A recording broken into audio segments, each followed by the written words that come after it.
عمر رضی الله تعالی فرمای نبی علیہ الصلوۃ والسلام فرمایل بنی الاسلام علی خمس د اسلام بنیاد په 5 سيزونو باندې ولاړ دی 5 سيزونو باندې د اسلام بنیاد ولاړ دی هغه کې اول خبره دا ده چې شهادت الله اله الا الله د لا اله الا الله کلمې گواہی کول لا اله الا الله محمد رسول الله شهادت الله اله الا الله وان محمدا عبده ورسوله د دې خبرې گواہی کول یعنی کلمه وای لا اله الا الله محمد رسول الله چې دا کلمه دی په جبه ویل او په زړه کې دی اومنه ته مسلمان اول رکن د اسلام دا دی دویم نبی علیہ الصلوۃ والسلام فرمای و اقام الصلاه منز ادا کول د منز پابندی کول چې کله تا دا کلمه ویل چې لا اله الا الله محمد رسول الله نو ته مسلمان شوی نو تا ته په اسلام کې اول حکم چې مخامخ کېږي حکم د مانځه دی و اقام الصلاه د منز پابندی ځکه حدیث مبارک کې راځي کنه نبی علیہ الصلوۃ والسلام فرمای وای د مسلمان او د کافر په منځ کې فرق په مانځه سره دی مسلمان هغه چې د منځ کوي او کافر هغه چې هغه منځو نه کوي نو اول دویم حکم او دویم رکن د اسلام چې دی هغه څه شی دی منځ دی و اقام الصلاه نو د منځ پابندي دا ډیره لازمه ده په دې منځ کې انسان د الله تبارک وتعالى سره خبرې کوي مناجات کوي د دې وجه علماء لیکلي دي چې کو په ځل کې دا رااله چې زه د الله سره د رازدارۍ خبرې وکم نو په منځ باندې ودرېږه په دې منځ کې د الله سره د راز خبرې دي او چې کله ته د منځ ترجمه زده کړې ته به پوه شې د منځ ترجمه هر مسلمان له پکار دی چې د خپل منځ ترجمه باندې پوه شي چې دا زه څه وایم دا زده کړې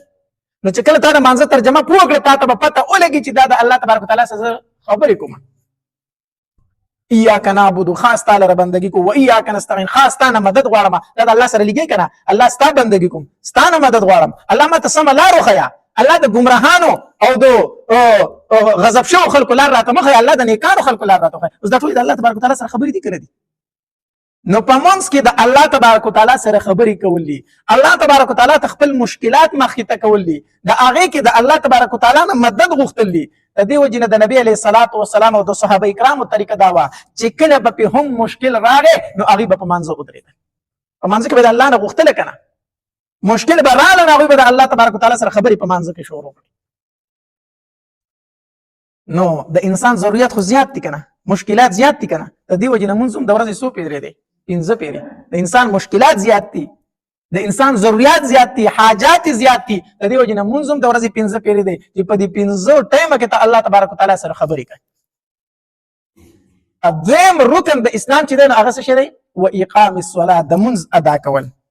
او دریم نبی علیہ الصلوۃ والسلام فرمای و ایتاء الزکات د زکات ورکول ځکه چې الله تبارک وتعالى خپل مشکلات مخې ته کوي د الله سره خبرې کوي الله تبارک وتعالى ستاسو مشکلات حل کوي کو هر قسم مشکلات دي کومالي دي بدني دي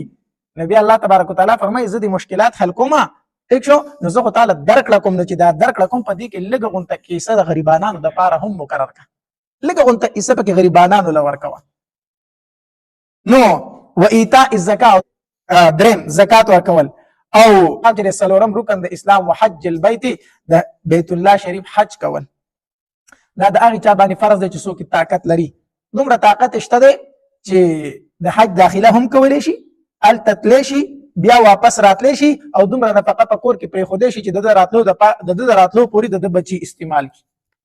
نو دومره پیسې چې د چا سره وي چې د په حج لتلی شي او راتلی شي په کور کې سنه پیسې پرې خوده شي په باندې حج فرض دی کوی نه کو سم ګناګار دی په دې حالت کې مړ شو ګناګار دی ګوري نو حج البيت حج د بیت الله شریف او پنځم وصوم رمضان د رمضان مبارک روزي نیول نو دا پنځه ارکان دي د اسلام علماء لیکلي دي کو په دې کې یو انسان د یو نه هم انکار وکړي نو په دې سره د کافر کیږي په دې پنځه ارکان کې یو انسان د یو نه هم انکار وکړي چې کلمه نه و من اعوذ بالله نه منم کلمه الله نه منم نعوذ بالله نبی رسول الله نه منم دې په دې سره شو کافر شو یا منځ نه منم یا زکات نه منم یا حج نه منم یا د رمضان مبارک روزه نه منم نعوذ بالله دا خبره چا وکړه نو په دې سره د کافر شو د اسلام او ها انکار نه کوي خو کوي نه وي منم خو کوم نه نبي فاسق دی کافر نه دی خو څه دی فاسق دی چې من یې خو کوي نه نو دا 15 ارکان د اسلام دي د دې ډیره زیاته پابندي پکار ده